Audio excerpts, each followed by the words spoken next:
Red Road. For more than 40 years, these vast, imposing structures have loomed over Glasgow. They were homes, the solution to a post-war housing crisis, but they'll be mourned as something greater. Look at this, you're a part of something big and grand. Look at the size of these, and this is all going to disappear from the face of the earth. Weathered through years of neglect, loathed as they were loved. It's kind of dumping ground, isn't it? Big gravestones. But to their very end, they've provided the sanctuary for which they were created. The man is 60 years old. He labours on all the buildings, is there till the last in 1969. He builds the concrete castle for the wains and the paths that go from building to building. Sleek, space age, mammoth. Red Road, says his mother. Red Road, houses for thousands. There aren't many blocks of flats that can claim a novel, a film and countless artworks dedicated to their memory, but Red Road was always somewhat unique. The initial plans for these buildings were fairly modest, but by the time they were completed in 1969, they'd become something of an architectural experiment. The highest tower blocks in Europe, home to almost 5,000 people, and for each of those new residents, an entirely new way of living.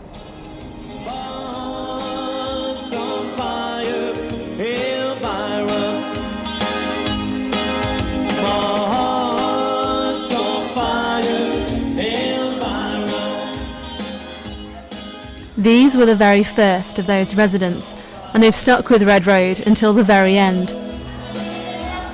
Jean McGeoch moved in on day one.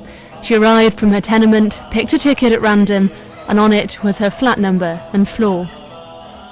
We got off at the very beginning of Petershill Drive and we walked it from there up to here, and I'm going to be late, I'm going to be late, I'm going to be late. And she went, look at the crowds. And I went, are they all getting houses up there? But it was people who was out taking pictures and taking this and doing this. And I went, oh my goodness. And they went, are you going to be a tenant? I says, well, I hope so. And I had my neighbour with me, and I says, you pick it for me. She says, no, pick it yourself, you're lucky. So I picked 9-3. So I'm quite happy. I got it and I was happy. I'm very happy there. Very, very, very happy. No half measures about Glasgow housing. Everything's looking up at the Ballinlough development. Red Road came in the latter part of the boom years for high-rise. 4,500 people will soon have a pilot's eye view of their great city and enjoy it in modern comfort. Immediately post-Second World War, Glasgow was faced with an acute shortage of accommodation. Left were run-down tenements. The far-seeing project was inaugurated by the Secretary of State for Scotland, Mr. William Ross, and some Soviet delegates studying rehousing were in the party. The flats created the ultimate in communal living, a project on a scale you just wouldn't see today. The cost so far, more than £6 million.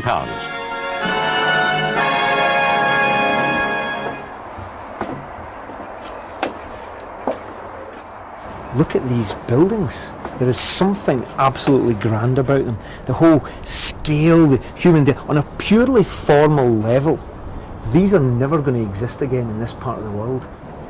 The sheer size of these buildings is symbolic of the post-war social consensus. The idea that what you had in Glasgow was these overcrowded inner-city tenements. And there was the idea that people were going to get better housing, and they were going to move out, they were going to get this light, this modernist ideal of light and fresh air and so forth. But there was still the idea, of course, of the social, of the community. So that's what you have here. You have 5,000 people, but it's a community that's here. It might be created artificially, but that's essentially what the welfare state was, the recreation of communities from these the dilapidated and poverty-stricken communities that we find in the early to mid-20th century.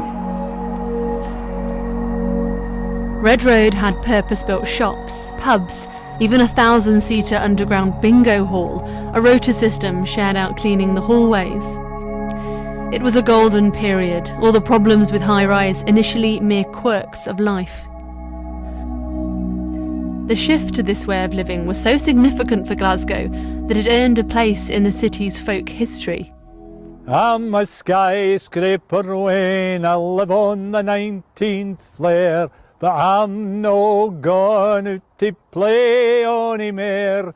You can see it in the culture, you know, there's this idea that, for example, the culture of kids would come home from school in the old tenement areas, and their parents would, or their mother would throw them out a sandwich, you know, a piece as they call it, a sandwich from the, you know, first, second, third, fourth floor. But there's a song about that saying that, you know, you can't fling pieces out a 20-storey flat. So you know, your mother's not going to throw a sandwich from here down 28 floors to you. Then, you know, one of these pigeons or one of these seagulls might grab it before it gets anywhere near you. If it's bird, cheese or jelly, if the breed is plain or pan, the odds against it reaching earth are 99-1.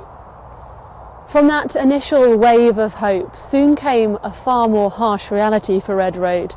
The high-rise towers became symbols of poverty and alienation, the very problems from which they were designed to provide an escape.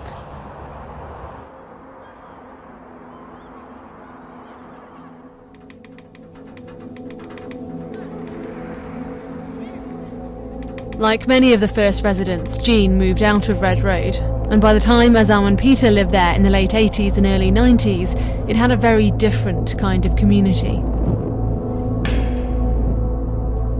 No longer a desirable place, they were housing those with nowhere else to go.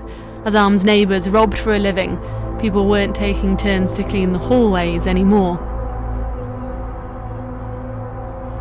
The black cab dropped us off at the back of the building, and when you get out and you see this big huge monster building in front of you, you're like, ah, is this it? And you're like, ah, the entrance is round the front.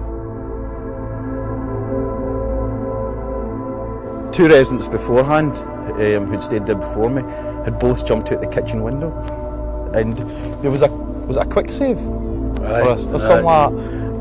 So when you looked out the kitchen window you could see where they landed, because that's where it had been patched up.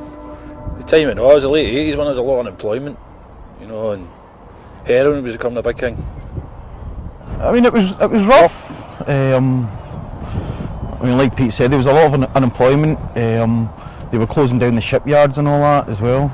And there was no jobs about. And crime seemed to be the easiest way to pay for things. If you're a single guy and you put your name down for a flat, you'd probably get shoved here. You know, that's just the way it is, you know. It's kind of, I think, kind of dumping ground, isn't it? But it was hard times.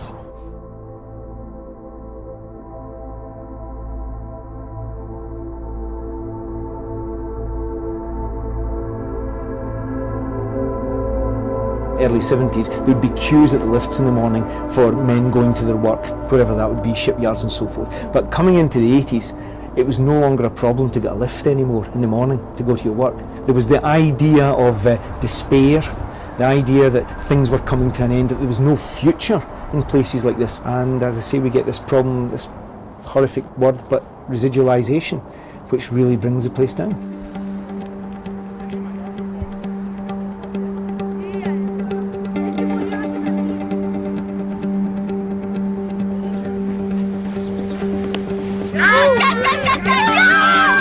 This could have been the end of the story for Red Road, but there's another final chapter, created as much by international developments as those locally.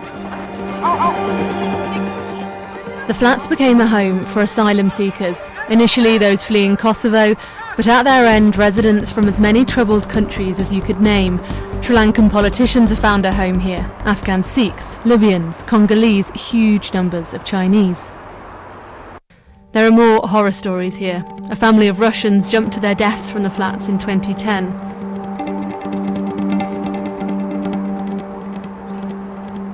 For some, though, Red Road has echoed its original purpose, a place that inspires awe, that creates communities. Mohsin Ali arrived in 2007 from Pakistan.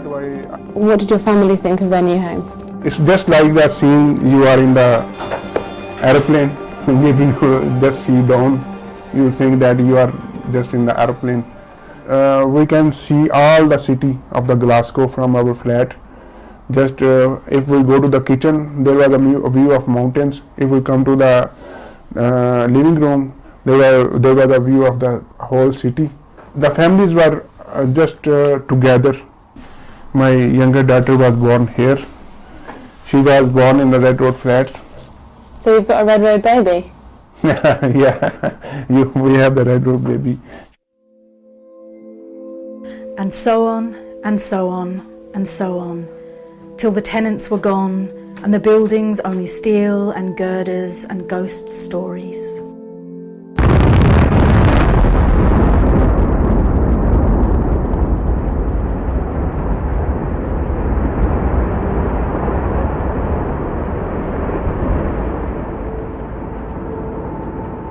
Maggie Adairn Pocock has a slightly more drastic style, Demolition. Yes, in the next of her dramatic series of films for the One Show, she's at the Red Road flats in Glasgow, where one of the huge towers is about to come down.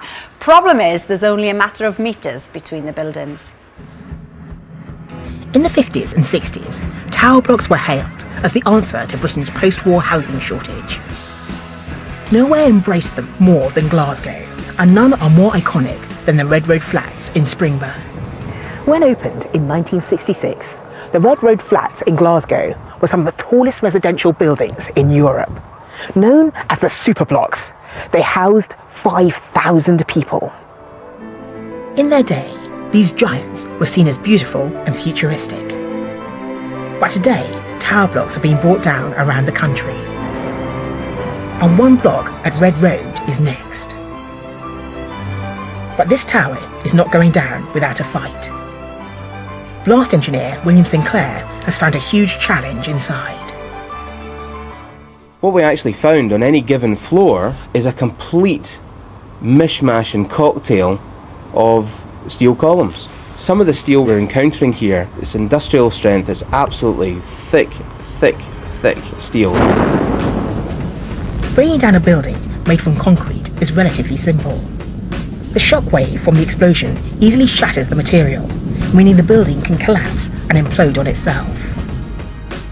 A steel structure is so rigid it has to be knocked over, like felling a tree. William's solution is to use two types of explosive. One to topple the steel girders over.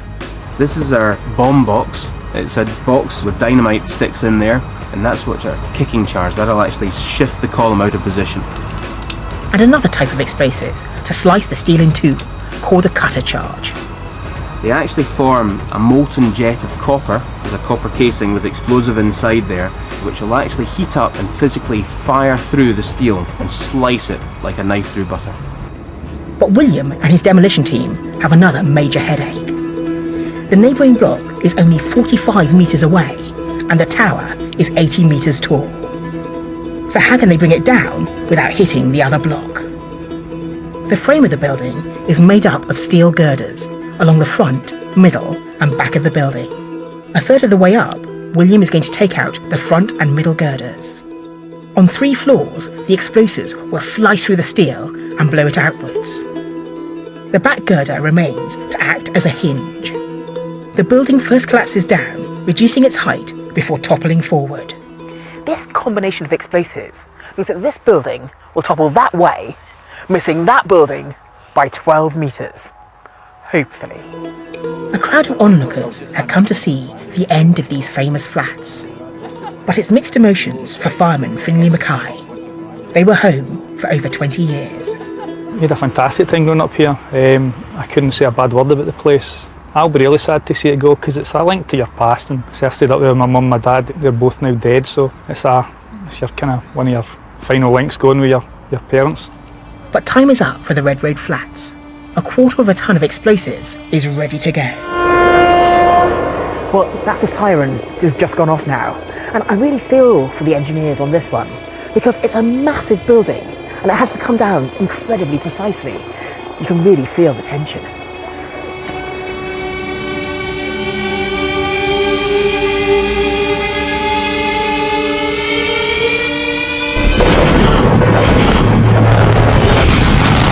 That's going to hit that building. That's hit that building. But as planned, it misses the other building by metres. Wow! I must say, that took me by surprise. But it's sort of shot across and then sort of collapsed. I'm really quite proud to be an engineer seeing that. I don't like looking at that blank space. I don't like it. You got your back to trying it. really look at it. I'm a bit stunned at the speed of it. Demolitions don't get much bigger than this, but it marks the beginning of the end of these epic towers. One down, several more to go. A report into the failed demolition of Glasgow's Red Road flats has found that the steel frames used to construct the buildings were too strong for the demolition blast. Discrepancies between the structural plans for the buildings and the materials used meant that the firm SafeDem were unable to accurately predict how the buildings would collapse. Amy Dunsmuir has more.